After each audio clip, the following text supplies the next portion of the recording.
आज हम बात करेंगे एक ऐसे त्यौहार की जिसे लोग सिर्फ धर्म की नज़र से देखते हैं, लेकिन जब हम इसे अर्थशास्त्र की नज़र से देखें तो तस्वीर बिल्कुल अलग नज़र आती है। बकरा ईद यानी ईद उल अजहा, ये सिर्फ एक धार्मिक त्यौहार नहीं है, यह एक ऐसा आर्थिक महोत्सव है जो करोड़ों किसानों, व्यापारियों, मजदूरों और उनके परिवारों की जेब सीधे भरता है। आज हम बात करेंगे सिर्फ संख्याओं की, सिर्फ तथ्यों की, सिर्फ उस सच्चाई की जो आंकड़ों में छिपी होती है। तो चलिए शुरू करते हैं। नमस्कार, मेरा नाम है फैसल और आप देख रहे हैं द हिंदी टॉप।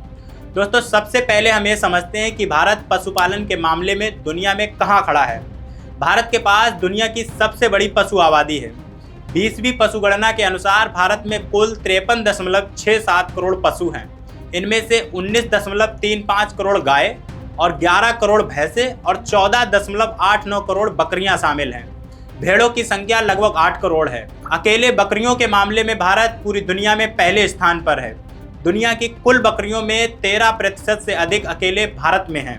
अब बात करें बकरी और भेड़ की आर्थिक ताकत की, तो डाउन टू अर्थ की रिपोर्ट के अनुसार बकरियां और भेड़ें मिलकर हर साल भारत की अर्थव्यवस्था में 31,449 करोड़ का योगदान देती हैं, दूध, मांस और निर्यात के माध्यम से। और सबसे बड़ी बात, भारत बकरी और भेड़ के मांस में दुनिया का सबसे बड़ा निर्यातक देश है। अपेडा के आंकड़े बताते हैं कि वर्ष 2024 से 25 में भारत ने भेड़ और बकरे का मांस निर्यात करके 719 करोड़ रुपए से अधिक की विदेशी मुद्रा कमाई।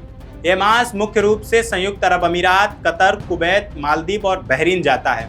अब आते हैं उस सवाल पर जो शायद आपके मन में सबसे पहले आया होगा कि भारत में बकरा ईद पर हर साल कितने जानवरों की कुर्बानी दी जाती है और इससे फायदा क्या होता है। सरकारी आंकड़ों के अनुसार भारत में 2024 से 25 में सभी कारणों से मिलाकर कुल 13.45 करोड़ बकरियां और 8.31 करोड़ भेड़ें ज़िबह यानी काटी गई हैं।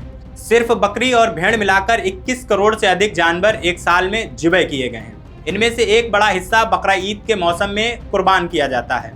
विशेषज्ञों का मानना है कि देश में बकरा ईद के 3 दिनों में लगभग 2 करोड़ से 2.5 करोड़ जानवर कुर्बान किए जाते हैं, जिनमें बकरे, भेड़ और भैंस आदि शामिल होते हैं। यह संख्या इसलिए भी महत्वपूर्ण है क्योंकि कुर्बानी सिर्फ एक धार्मिक क्रिया नहीं है, यह एक पूरी आपूर्ति श्रृंखला को जीवन देती है। हर कुर्बान किए गए जानवर के पीछे एक किसान है, एक व्यापारी है, एक परिवहन करता है, एक कसाई है, एक चमड़ा व्यापारी है और एक मांस प्रसंस्करण का कारखाना है।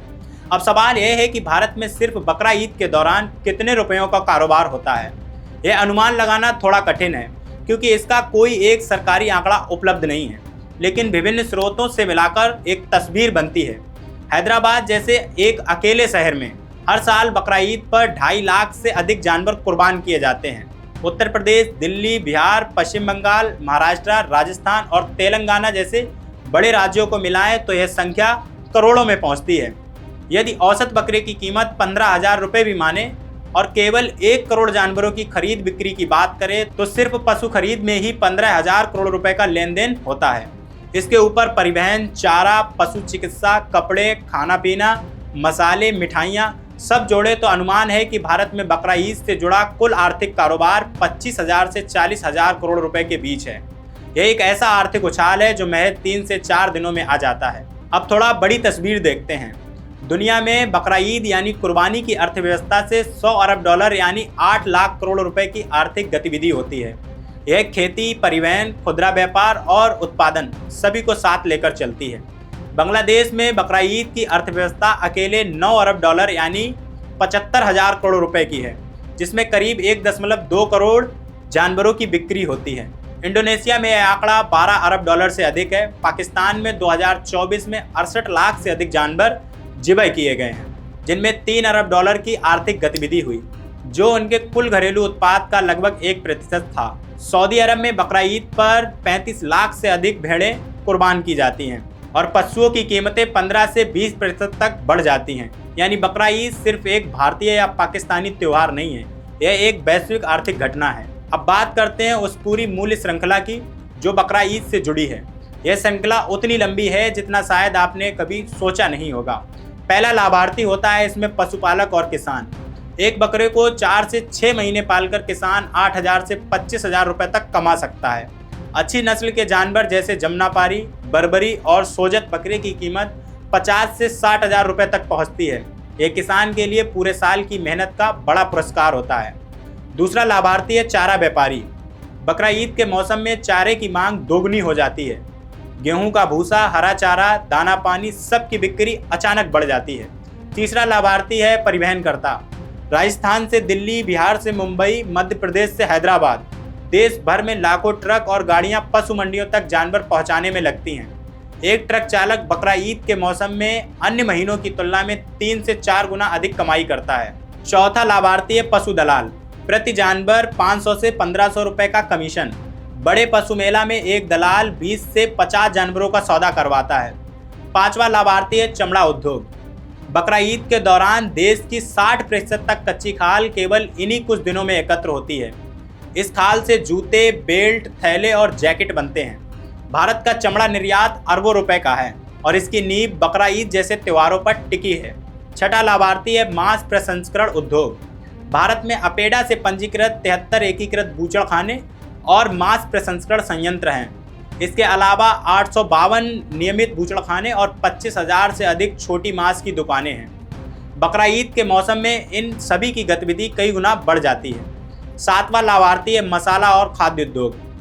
मांस के साथ मसाले, तेल, प्याज, लहसुन, अदरक, इन सब की बिक्री एकाएक बढ़ जाती है। मिठाई की दुकानें, रेस्टोरेंट और ढाबे, ये सब एक त्योहार से कमाते हैं। अब एक और बड़ा और महत्वपूर्ण सवाल है कि भारत में कितने लोग पशुपालन को अपनी आजीविका का मुख्य या एकमात्र साधन मानते हैं। तो सरकारी आंकड़ों के अनुसार पशुपालन क्षेत्र सीधे 8 करोड़ किसानों को रोजगार देता है। यह भारत की कुल कार्यबल का लगभग 8% है। इसमें सबसे महत्वपूर्ण तथ्य यह है कि पशुपालन में लगे कुल कार्यबल में 2/3 हिस्सा ग्रामीण महिलाओं का है। यानी पशुपालन न केवल किसानों को बल्कि महिलाओं को भी आर्थिक स्वावलंबन दे रहा है। पशुपालन में लगे 80% से अधिक पशु सीमांत, लघु और अर्ध मध्यम किसानों के पास हैं। ये वो किसान हैं जिनके पास 2 हेक्टेयर से कम जमीन है। इनके लिए पशुपालन केवल ऐच्छिक नहीं बल्कि जीवन मृत्यु का सवाल है। बकरी को गरीब की गाय कहा जाता है। यह कम लागत में, कम जगह में, कम पानी में पलती है और जरूरत के वक्त बेचकर परिवार का पेट भरती है। बकरा ईद वह सबसे बड़ा मौका है जब गांव का गरीब किसान अपना पाला हुआ जानवर बेचकर एक साथ बड़ी रकम कमाता है, जो उसके बच्चों की पढ़ाई, घर की मरम्मत या अगली फसल के बीज खरीदने में काम आती है। अब एक और संवेदनशील लेकिन तथ्यात्मक सवाल यह है, कुर्बानी के लिए पशुपालन मुख्यतः किस समुदाय और किस क्षेत्र के लोग करते हैं। पहली बात, यह काम किसी एक समुदाय तक सीमित नहीं है। भारत में बकरी पालन एक व्यापक ग्रामीण व्यवसाय है जिसमें हर जाति और धर्म के लोग शामिल हैं। हालांकि कुर्बानी की परंपरा मुस्लिम समुदाय से जुड़ी है, लेकिन इसके लिए जानवर पालने वाले अधिकतर हिंदू, मुस्लिम, आदिवासी और अन्य समुदाय के गरीब किसान होते हैं। राज्यों की बात करें तो राजस्थान में सर्वाधिक बकरी और भेड़ की आबादी है। पश्चिम बंगाल में सबसे अधिक बकरे का मांस उत्पादित होता है। बिहार में बकरी पालन तेजी से बढ़ रहा है, जहां मांस उत्पादन की विकास दर 10% तक पहुंच गई है। उत्तर प्रदेश में सबसे अधिक पशु आबादी है। यहाँ जमुनापारी और बर्बरी जैसी कीमती नस्लों के बकरे पाले जाते हैं। तेलंगाना और आंध्र प्रदेश में भेड़ पालन बहुत महत्वपूर्ण है, जहाँ गडरिया और कुरुबा जैसे चरवाहा समुदाय सैकड़ों साल से यह काम कर रहे हैं। कुर्बानी के गोश्त का बंटवारा धर्म के साथ समाज सेवा का काम भी करता है। बकरा ईद की एक खासियत जो इसे आर्थिक दृष्टि से और अनोखा बनाती है, वह है कुर्बानी के मांस का बंटवारा। इस्लामी परंपरा के अनुसार कुर्बानी के मांस को 3 बराबर हिस्सों में बांटा जाता है। एक हिस्सा गरीबों और जरूरतमंदों को दिया जाता है, दूसरा हिस्सा रिश्तेदारों और दोस्तों को, और तीसरा हिस्सा परिवार के लिए रखा जाता है। यह व्यवस्था एक प्रकार की सामाजिक सुरक्षा प्रणाली है। जो लोग साल भर मांस नहीं खा पाते हैं, उन्हें भी इस दिन गोश्त नसीब होता है। यानी बकरा ईद केवल व्यापार नहीं, यह एक सामाजिक समानता का उपकरण भी है। तो दोस्तों, अब इन तथ्यों को एक साथ देखें तो भारत में कुल पशु आबादी 53.67 करोड़ है, यानी दुनिया में सबसे अधिक। भारत में बकरियों की संख्या 14.89 करोड़ है, यानी दुनिया में पहला स्थान। बकरी भेड़ का सालाना आर्थिक योगदान 31,449 करोड़ रुपए है। भारत में पशुपालन से सीधा रोजगार 8 करोड़ किसानों को मिलता है। पशुपालन का जीडीपी में योगदान 5.5% है। 2024 से 25 में भारत में ज़िबह की गई यानी काटी गई बकरियों की संख्या 13.45 करोड़ थी। भारत में पशुपालन बाजार 2024 में 1.24 लाख करोड़ रुपए का रहा और वैश्विक कुर्बानी की अर्थव्यवस्था 100 अरब डॉलर यानी 8 लाख करोड़ रुपए की है। दोस्तों, यह सिर्फ एक त्यौहार नहीं है, बल्कि एक पूरी अर्थव्यवस्था है। यह उन करोड़ों हाथों की कहानी है जो बकरे पालते हैं, जो उन्हें मंडी तक ले जाते हैं, जो उनकी खाल से जूते बनाते हैं और जो उनके मांस को दूर दराज के देशों तक पहुंचाते हैं। अगर आपको ये वीडियो जानकारीपूर्ण लगी हो तो इसको लाइक करिए और अपने दोस्तों में शेयर करिए। और अभी तक आपने हमारे चैनल को सब्सक्राइब नहीं किया है तो सब्सक्राइब करिए और हमें सोशल मीडिया प्लेटफॉर्म फेसबुक और इंस्टाग्राम पर फॉलो करना मत भूलिए।